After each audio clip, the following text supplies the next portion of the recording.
इस दुनिया में जितने भी काम हैं तुम हर काम कर सकते हो। ऐसा कोई शब्द नहीं है जो मुश्किल से भी मुश्किल हो। यानी हमें हमेशा जिंदगी में हर चीजों को समझना चाहिए कि वो हम कर सकते हैं। यानी जो तुम हो तुम वही हो। यानी हर चीज आसान है। हमारी जिंदगी आसान है। इसको जितनी भी हो सके उतनी आसान बनाने की कोशिश करो और जियो।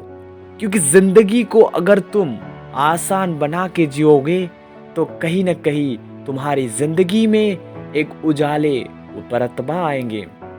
तुम ये करो कि सक्सेस अपने पास आ जाएंगे। लेकिन आपको अपनी मंजिल तक पहुंचने के लिए दोस्तों ऐसे नहीं कि हर वक्त हमें परेशान रहना चाहिए। कि अगर आपको कुछ करना है जिंदगी में तो लाइफ को इजी बनाओ, आसान बनाओ। ऐसा सोचो, तरीके अपनाओ। हमारी जिंदगी में बहुत कुछ होते हैं।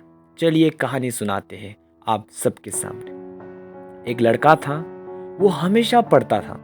पढ़ाई में उसका बहुत ही ज़्यादा मन था और वो बचपन से ही पढ़ाई में ज़्यादा व्यस्त था।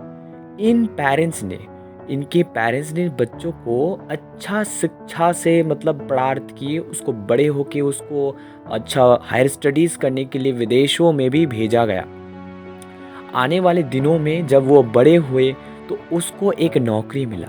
यानी वो एक बड़े मल्टीनेशनल कंपनी में काम करता था। लेकिन दोस्तों बात ये है, उन दिनों की बात है कि जब उस मल्टीनेशनल कंपनी में अब एक इंटरव्यूअर आया था एक दिन।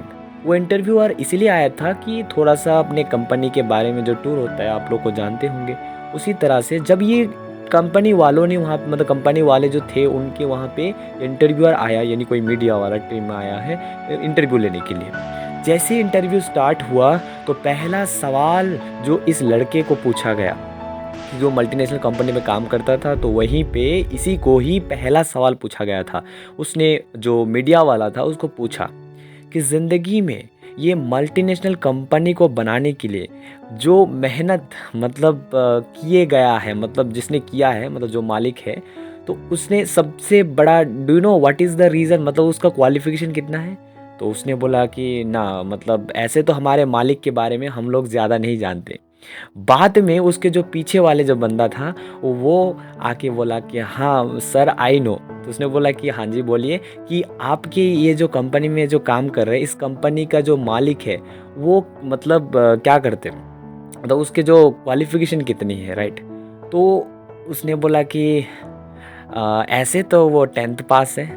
तो जो सामने वाला बंदा था, जो पढ़ाई लिखा वाला था, उसने सोचा कि मतलब चौंक गया कि मैं एक ऐसा कंपनी के अंडर में काम कर रहा हूँ जिसकी मालिक सिर्फ 10वीं पास है, और मैं इतना हाई स्टडीज़ करके विदेश से आके यहाँ पे उसके अंदर में काम कर रहा हूँ। तो ये चौंकाने बात है कि दोस्तों, चाहे आप पढ़ाई क्यों ना करते, कुछ भी करें आप लोग लाइफ में, कुछ भी कर रहे, मूर्खा मत करिए। जो लोग करते हैं भेड़ बकरी जैसा, वो मत करिए। कुछ अनोखा करो तो जिंदगी में सफलता ज़रूर तुमको मिलेगा। और ऐसा कुछ करने की कोशिश करो कि वो 10वीं के पास का लड़का आज मल्टीनेशनल कंपनी का मालिक कैसे बना, उस तरह से ज़िंदगी में जीना है। और अगर तुम लोग को ये शायद पता होगा कि उस 10वीं पास लड़का कैसे मल्टीनेशनल कंपनी बनाया गया, अगर तुम लोग जानते हो कमेंट कर दीजिएगा।